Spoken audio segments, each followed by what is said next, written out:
وازيكم شباب؟ عاملين ايه؟ كويسين زي الفل. يلا نبدأ اول درس في الدراسات والجغرافيا. كنت اديتلكوا درس قبل كده في الدراسات بس وقفنا لبعض المشاكل موجودة في القناة. اول حاجة اسم الدرس عناصر المناخ. لازم نعرف مقارنة ما بين حاجتين عشان نكمل باقي الدرس اللي هو الطقس والمناخ. اول حاجة الطقس هو وصف حالة الجو لفترة زمنية قصيرة، قد تكون يوما او يومين او اسبوع، يعني من يوم لاسبوع، يعني على حسب بقى يوم يومين، حتى ممكن تقعد اسبوع كامل ويعني تكون خلصت. طيب وانما المناخ بيكون حاجة مختلفة، بيكون متوسط حالة الجو فترة زمنية مش قصيرة، طويلة. ده الفرق ما بينها وما بين الطقس، يعني خليك كده ايه عارف الفرق ما بينه وما بين الطقس. ممكن تكون شهر، فصل، سنة. معناها ايه؟ يعني ممكن تكون مثلا في شهر فبراير، في شهر نوفمبر، الكلام ده. ممكن تكون في فصل الصيف، فصل الخريف كده. ممكن تكون السنة سنة 2023، سنة 2022، اي سنة بقى بيكون ده المناخ، يعني متوسط حالة الجو فترة زمنية ايه طويلة. طبعا زي ما احنا عارفين من حيث الحرارة والضغط الجوي والرياح والأمطار، دي اللي بتكون حاجات مقارنة اللي ممكن تجيلك كسؤال في امتحان الشهر أو امتحان نص السنة. طبعا بقى عايزين ناخد بقى ايه بما تفسر أهمية المناخ. هناخد بما تفسر المناخ أهم العناصر البيئية أو أهم العناصر للنظام البيئي. ليه؟ هنقول دلوقتي. طبعا بتكون عشان تختلف أشكال الحياة على سطح الأرض فتصبح نظاما بيئيا صالحا لعيش فيه الإنسان والحيوان والنبات والعلاقات المتكاملة والمتوازنة. معنى السؤال أو الإجابة دي إيه؟ معناها يعني زي ما خدنا السنة اللي فاتت، خدنا حاجة اسمها صيف،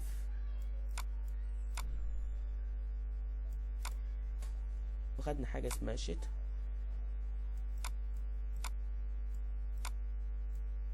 يعني انت تقدر تعيش في شتاء بس؟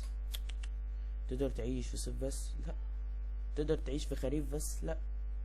فين بقى؟ يعني الصيف بيخلي لك حاجات ايه متنوعة، وفي المناخ بيخلي لك حاجات متنوعة كتير في الفصول او طول الحياة، يعني ايه عشان تكون نظام بيئي يعني حلو كده وتقدر ان انت تعيش فيه. يعني في بعض الفاكهة بتظهر في الشتاء متظهرش في الصيف، وفي برضو يعني فاكهة اخرى تظهر في الصيف متظهرش في الشتاء، اللي هي زي مين؟ زي اللي انتوا خدتوها في سنة 6، الأرز والكلام ده كله، والبطيخ والتفاح والحاجات اللي احنا خدناها كمقارنة السنة اللي فاتت. طبعا في آثار سلبية للإنسان على المناخ. في فرق آثار سلبية من المناخ على الإنسان ومن الإنسان على المناخ. تمام؟ الافراط انسان بالتكنولوجيا ومضرة بالبيئة. معنى ايه؟ سؤال بيجيلك دايما في الامتحانات، يعني ده يجيلك في الامتحان. طبعا ادى الى حدوث تغيرات مناخية حادة كارتفاع درجات الحرارة وانتشار الجفاف والتصحر والاعاصير. معناه ايه الكلام ده؟ معناه ان الانسان ممكن يكون مضر بالبيئة، يعني البيئة كده بتتضرر منه. ازاي يعني؟ يعني بيؤدي كارتفاع درجات الحرارة، يعني التكنولوجيا اللي احنا بنستخدمها في بيتنا 24 ساعة ممكن تؤدي لارتفاع درجات الحرارة وانتشار الجفاف والتصحر والأعاصير. طيب ايه ده؟ احنا بنعمل كل ده في المناخ؟ بنعمل كده وشوية، وهناخد المناخ ممكن ايه الآثار السلبية اللي هو بيعمله في الإنسان. نمسح الكلام ده كله بس. اول حاجة العناصر المناخية هي ايه؟ حرارة، ضغط جوي، رياح، هو ده، والامطار. معلش، والامطار. هي دي الحاجات اللي هي اسمها عناصر قولوا معايا كده تاني: الحرارة، الضغط الجوي، الرياح، والامطار. طب هتقولي اشمعنى قلت الضغط الجوي والرياح ما خليتش الرياح مثلا نازلة كده بعمود وقلت الرياح؟ لان الضغط الجوي والرياح ما بينهم علاقة.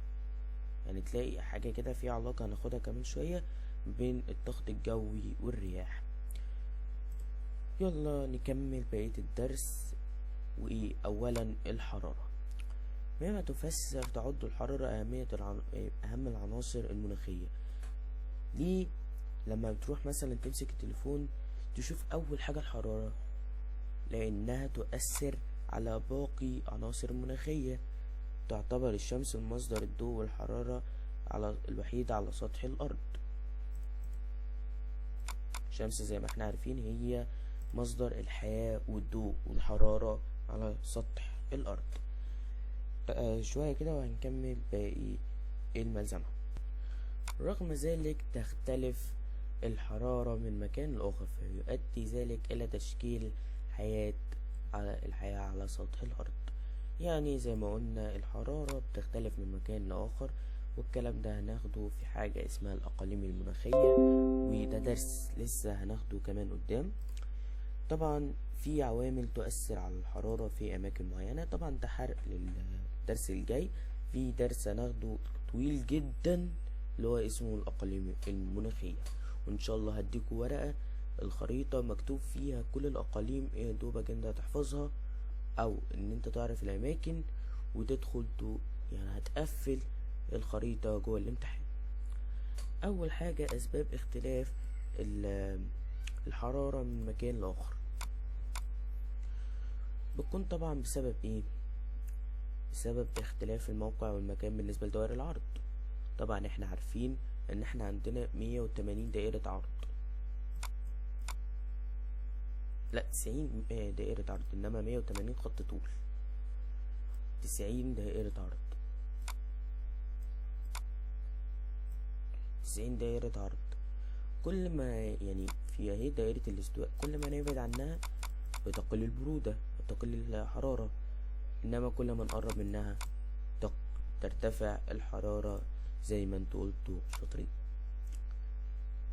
طبعا بقى ايه، في اللي احنا زي ما عارفين في دائرة الاستواء، وفي دائرة مدار السرطان ومدار الجدي، وفي باقي 90 دائرة عرض. احنا يعني مش مقرر علينا ان احنا نحفظ يعني اسامي الدوائر دي ومكانها والكلام ده.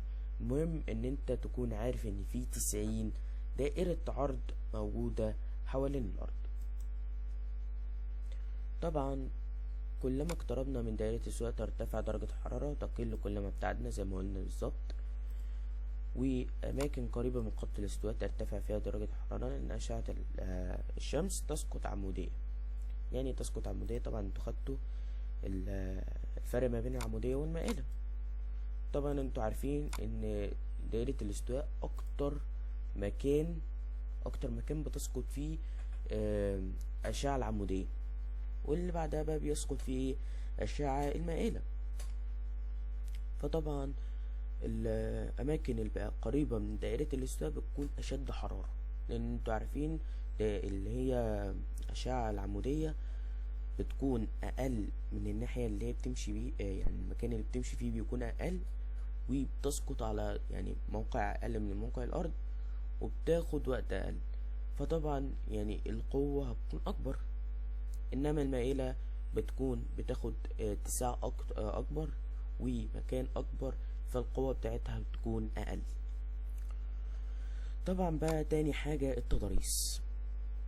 تاني حاجة كلما ارتفعنا من مستوى سطح البحر بمقدار 150 متر بتقل درجة الحرارة درجة واحدة مئوية.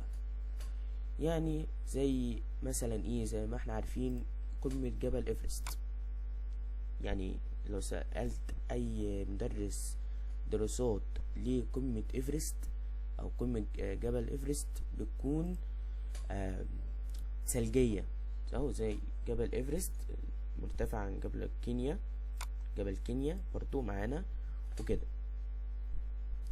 هيقول لك بسبب ان احنا كل ما يعني بعدنا عن سطح الماء هتقل درجة واحدة مئوية.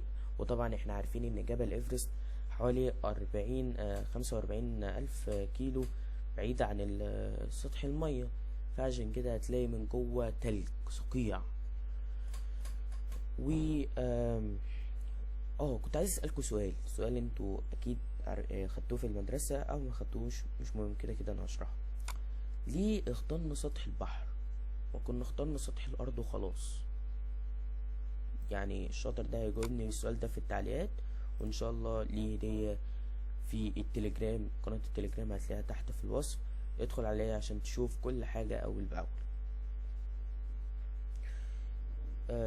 تضاريس طبعا احنا شرحناه. بعد كده القرب والبعد عن المسطحات المائية، القرب او البعد عن المسطحات المائية.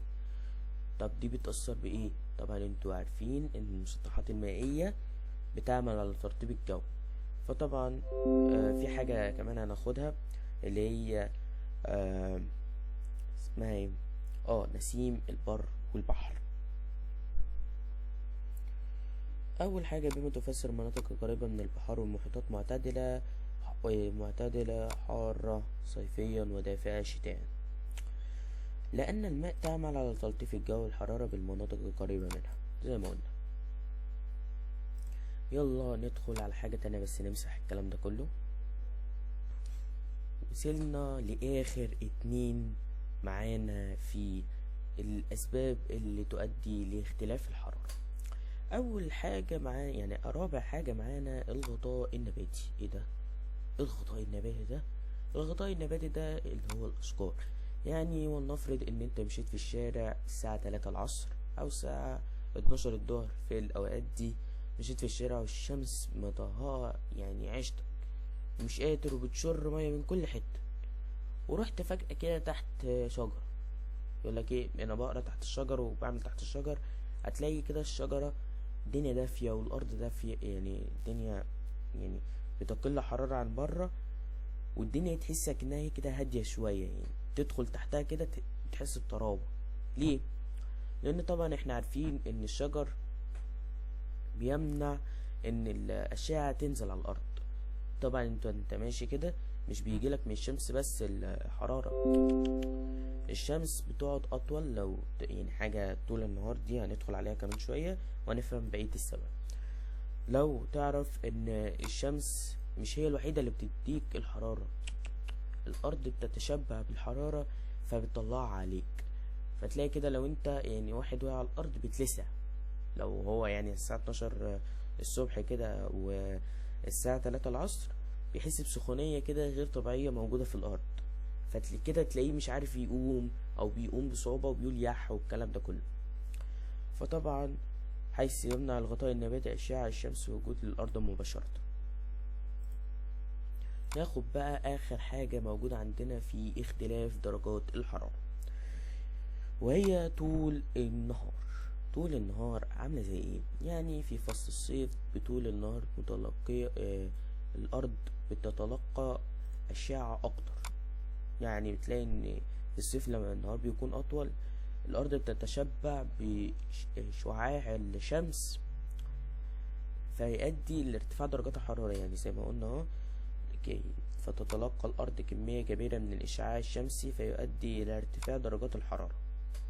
تمام؟ يعني لو انت يعني جبت طبق كده وحطيته في الشمس كتير هتلاقيه بيلسع، انما لو حطيته مثلا نص اليوم في الشمس والنص التاني بالظبط كده بالنص التاني حطيته في الظل هتلاقيه معتدل كده ما همهوش حاجة.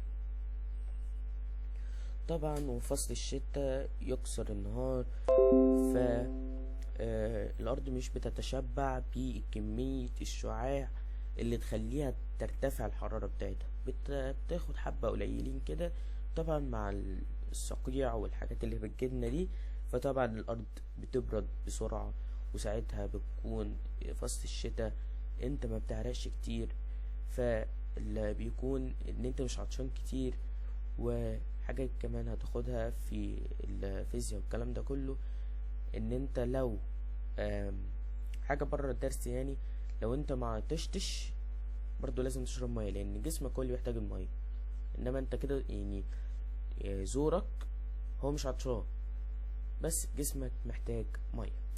طبعا نمسح الكلام ده كله ونرجع لكم تاني.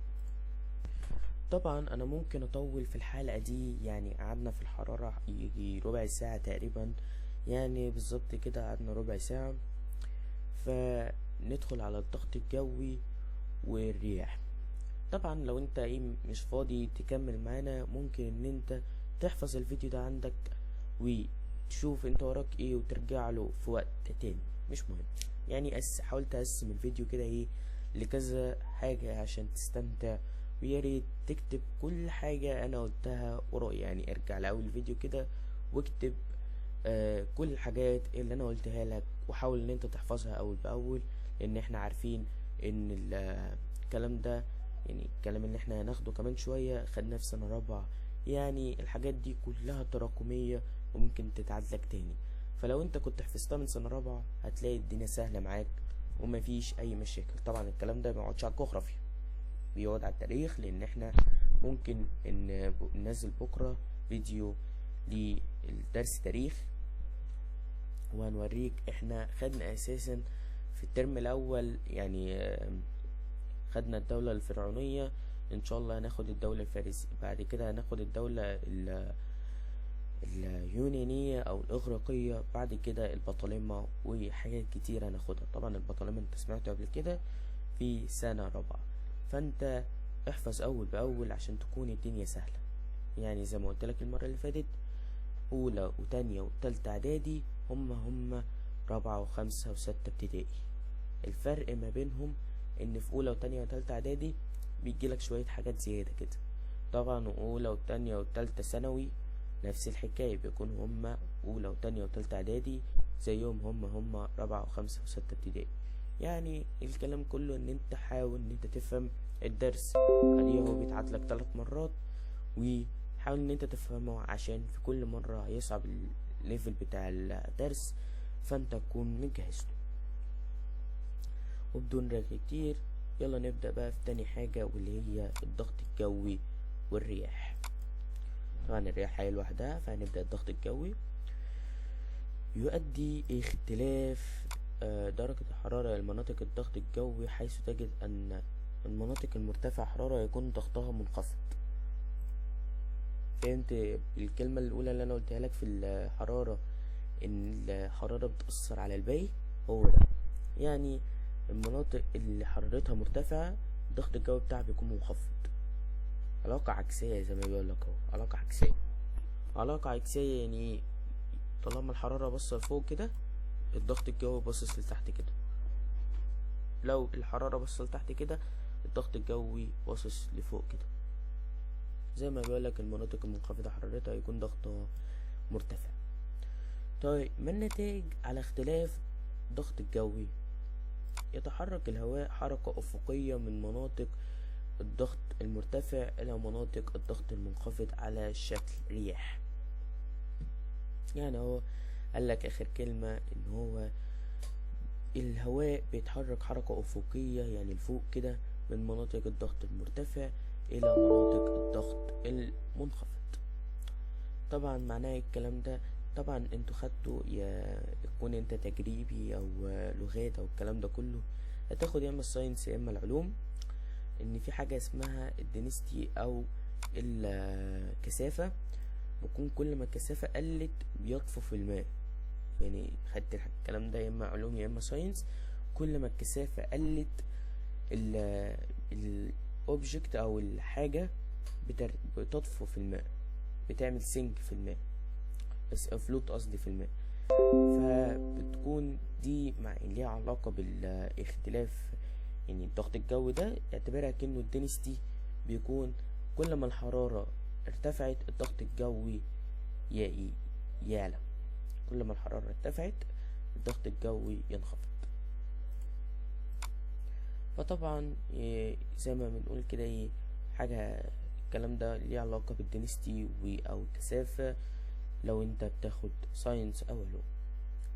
نبتدي بقى في الرياح. الرياح هو الهواء المتحرك على سطح الارض افقيا. الرياح الهواء المتحرك على سطح الارض افقيا. يا ريت تكتب الكلام ده كلمة بكلمة عشان بيجيلك قسما بالله، بيجيلنا يعني بيجي كده على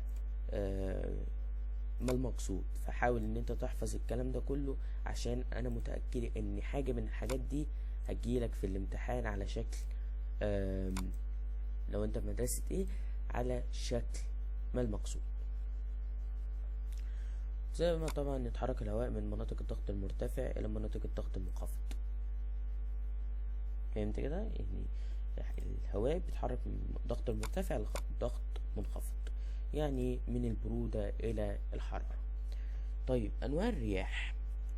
طبعا انواع الرياح دي يعني الرياح الدائمة والكلام ده كله ممكن ان احنا نعملها في نفس الحلقة، او لو انتوا عايزين نعملها في حلقة تانية مفيش مشكلة. انواع الرياح طبعا في دائمة، موسمية، محلية، نسيم البر والبحر. عشان قلت لكم نسيم البر والبحر جاي اهو جاي. دائمة وموسمية ومحلية، دي انواع الرياح. خلينا بس ايه يعني نمسح اللي احنا شوية الكراكيب اللي احنا عملناها دي ونرجع لكم من اول وجديد. ورجعنا لكم من اول وجديد. طبعا هناخد الدائمة ليها 3 انواع، هي القطبية والعكسية والتجارية. لا صح معايا واكتب الكلام ده كله، ده شكل الدرس لسه طويل قدامنا، فتقدر ان انت تقسمه لكذا جزء عشان ممكن يطول مننا الدرس كمان شوية. طبعا يعني الدائمة ليها القطبية والعكسية والتجارية، انما الموسمية هي الشتوية والصيفية زي ما احنا عارفين. نعرف الرياح الدائمة اللي هي القطبية والعكسية والتجارية ونكمل. وطبعا الرياح الدائمة تهب بانتظام طول العام من المناطق الضغط المرتفع الى مناطق الضغط المنخفض. طبعا احنا قلنا معناها كده ايه، معناها من المناطق الباردة الى المناطق الحارة. طبعا ازاي؟ عشان الضغط بيبقى عكس الحرارة، يعني الضغط كده احنا زي ما قلنا فوق هنا ان هو عكس. طبعا وتنقسم الى رياح تجارية مع رياح عكسية ورياح قطبية. اول حاجة هنعرف تهب منين، بعد كده الى فين، يعني تهب منين وتهب لفين. طبعا نبتدي بالرياح التجارية. طبعا احنا عارفين ان هي تهب من منطقتي الضغط المرتفع دائرة عرض 30 شمالا وجنوبا.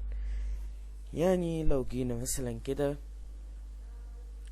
ورينا لك الكرة الأرضية، نعتبر مثلا ده خط الاستواء، ودي الدائرة 30 شمالا وجنوبا، معلش يعني مش مستقيمة، دي شمالا وجنوبا، ودي يعني نبتدي بالرياح التجارية شمالا وجنوبا. دي بتعمل كده،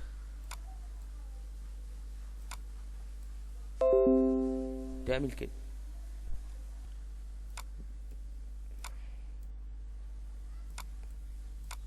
بتبص كده من كده لكده.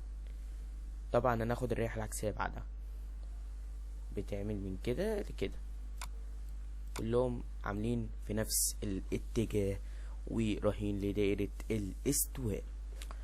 طبعا منطقة الضغط المنخفض عند خط الاستواء زي ما قلنا كده بالظبط. طبعا خلينا نمسح الكلام ده كله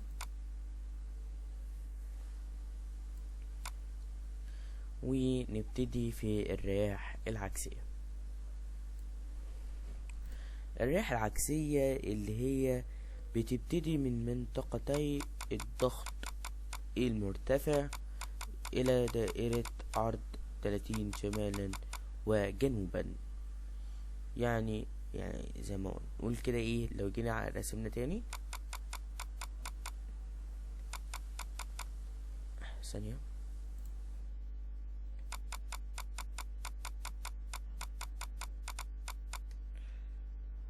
لو جينا نرسم تاني نعتبر ان ده دائرتي شمالا وجنوبا، وجينا رسمنا كده. الرياح العكسية بتبقى كده ثانية، منطقة شمال دائرتي. طبعا منطقة الضغط المنخفض دائرتي قطبتي شمالية وجنوبية، يعني بتمشي كده. طبعا هنمشيها بالعكس، تمشي كده. بتمشي عكس كل حاجة، من الحار للبارد، تمشي كده.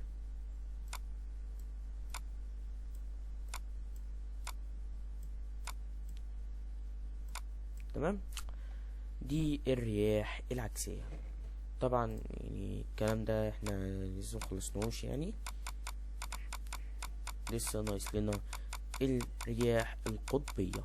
طبعا يعني قعدنا فترة طويلة، فتقدر ان انت يعني قلتها لك دي لتالت مرة ان انت تقسم الفيديو لكذا مرحلة، ويعني تقف في المرحلة اللي تعجبك، ولو حسيت ان انت مش مركز اقف بعد كده، يعني صحصح وفوق كده، عشان الدرس ده محتاج فوقان.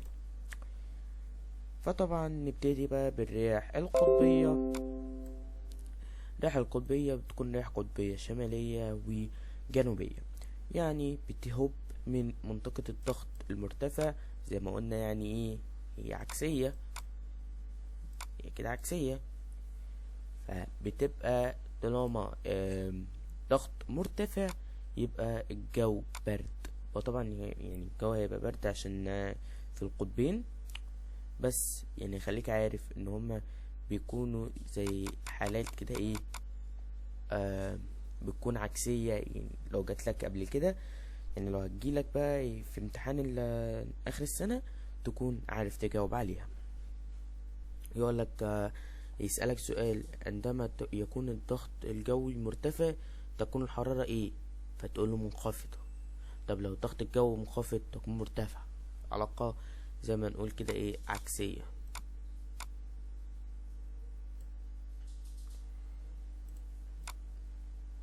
نبدأ بقى نكمل. هي بتروح لفين؟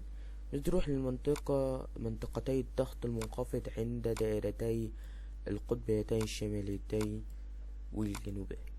يعني زي ما تقول كده ايه، لو جينا رسمنا مثلا، رسمنا اهو دي الدائرة دي زي ما نقول ايه، القطبين، هم القطبين.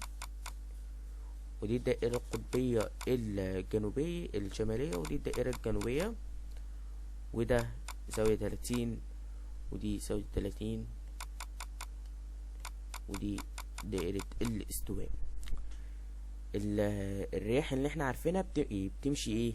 بتمشي كده زي اللي فوق، زي الرياح التجارية.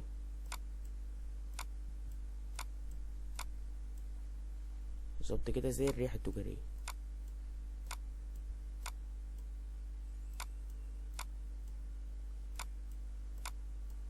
هي بتمشي كده بالظبط. فطبعا انت هتعمل ايه؟ هترسم دائرة مصر، دائرة العالم، الكرة، الكون، الكرة الأرضية، وهتعمل دوائر العرض، وهتعمل اللي احنا بنعمله ده، وحاول ان انت تحفظه، او ممكن ان انا اديهولك كملزمة لو انت عايزها في التليجرام. طبعا نكون كده خلصنا الرياح، فنمسح الكلام ده كله. بعد كده ننتقل لحاجة جديدة، نكمل تأثير الرياح واتجاهها. تأثيرها تلطيف درجة الحرارة، تعمل على دفء الجو، وتجلب البرودة الشديدة. طبعا تجلب البرودة الشديدة بتكون يعني زي ايه؟ دي الرياح القطبية اللي هي الرياح الموسمية. الرياح الموسمية زي ما بنقول بتجيب برودة شديدة جدا. يعني الرياح الموسمية زي ما بنقول فوق بتجيب برودة شديدة جدا. سنة نجيب اللي فوق. معلش، الرياح القطبية بتجيب برودة شديدة جدا، لأنها بتيجي من ايه؟ من مناطق ضغط مرتفع لمناطق ضغط منخفض. فتعالوا نكمل الباقي. طبعا الكلام ده هنطبق عليهم كلهم، يعني نجيب دول كده وهنكتبهم تحت، يعني هنكمل الجدول ما تقلقش. يلا نكمل باقي الحاجات. طبعا تأثيرها دي الرياح التجارية تلطيف درجة الحرارة العكسية، تعمل على دفء تدفئة الجو. وطبعا القطبية بتجلب البرودة الشديدة. اتجاهها شمالية شرقية في نصف الكرة الأرضية الجنوبية الشرقية في نصف الكرة الجنوبي، الكرة الشمالي والكرة الجنوبي. طبعا انما العكسية جنوبية غربية في نصف الكرة الشمالي، وشمالية غربية في نصف الكرة الجنوبي. زي يعني اهو ده الشرح التفصيلي اللي احنا كنا بنعمله فوق. يعني الوحيدة يعني العكس كله هي الرياح العكسية. طبعا الكلام ده انت هتاخده سكرين شوت وتقعد تذاكر فيه. سنة نمسح الحاجات دي عشان تعرف تاخد سكرين شوت. خد كده سكرين شوت ويلا نكمل باقي الحاجة. طبعا احنا عارفين ان هي الوحيدة اللي ماشية في الغرب، كله ماشي في الشرق، كله كده ماشي في الشرق، هي كلهم يمين هي شمال. فطبعا هناخد حوالي 3 أسئلة بالمتفسر. بعد كده هناخد الرياح الموسمية. الرياح الموسمية يعني لا قصدي الرياح التجارية تعمل على تلطيف درجة الحرارة. ليه؟ طبعا هتكون يعني السبب معروف، يعني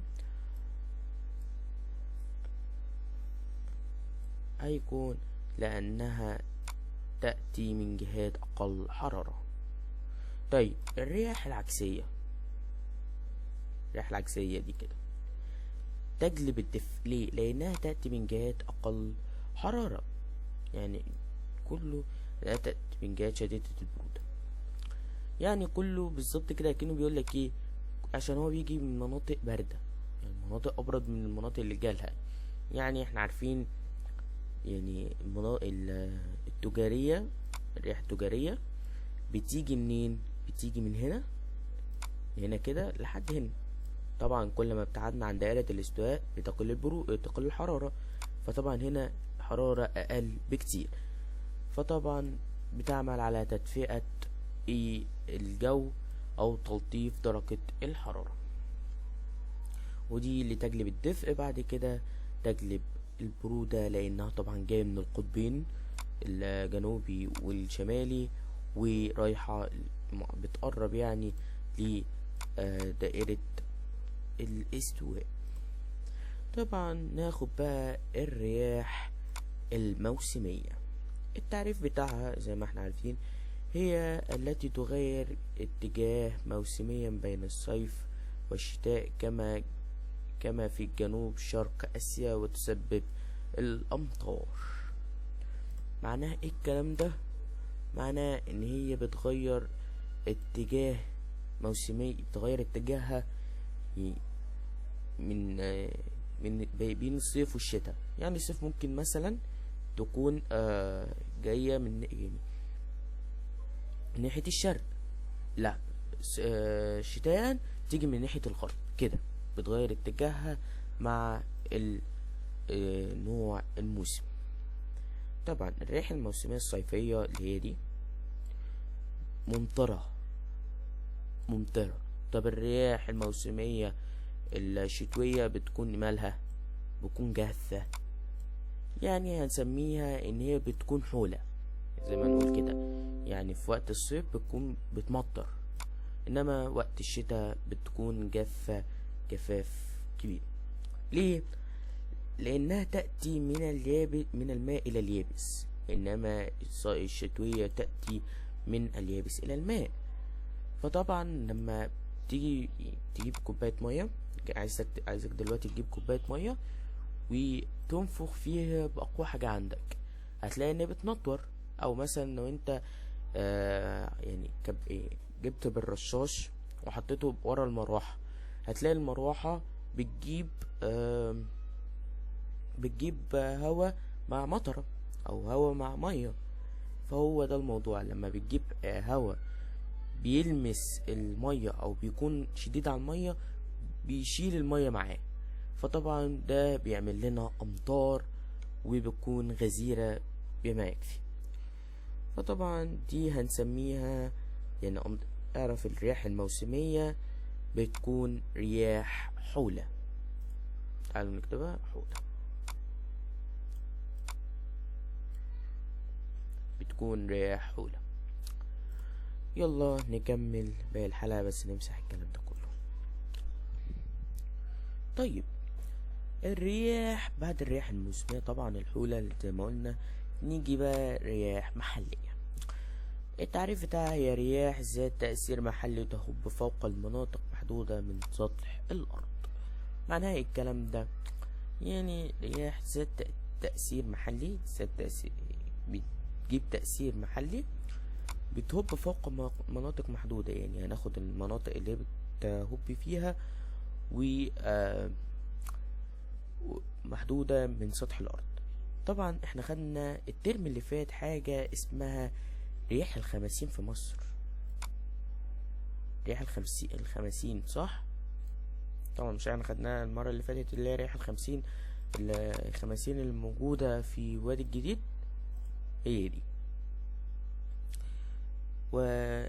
اسمه ده بالرمال والأتربة تهب من فصل الربيع. طيب في حاجة جديدة هناخدها اللي هي رياح الهبوب في السودان. عندنا السودان اللي تحتينا دي بيبقى فيها رياح الهبوب، هي اسم الرياح كده رياح الهبوب. طبعا هندخل على آخر حاجة في منطقة الرياح وهي نسيم البر والبحر. طبعا بما تفسر حدوث نسيم البر والبحر دي بقى بتكون بما تفسر بتجيلك كده، بتجيلك في الأسئلة، وأنا متأكد إن هي هتجيلك في الامتحان لأنه سؤال مهم جدا جدا. نمسح بس باقي الحاجة دي بعد كده. وطبعا نكون كده وصلنا لنهاية حلقتنا، وطبعا هيكون في جزء تاني للفيديو ده هينزل إن شاء الله بكرة. مع السلامة.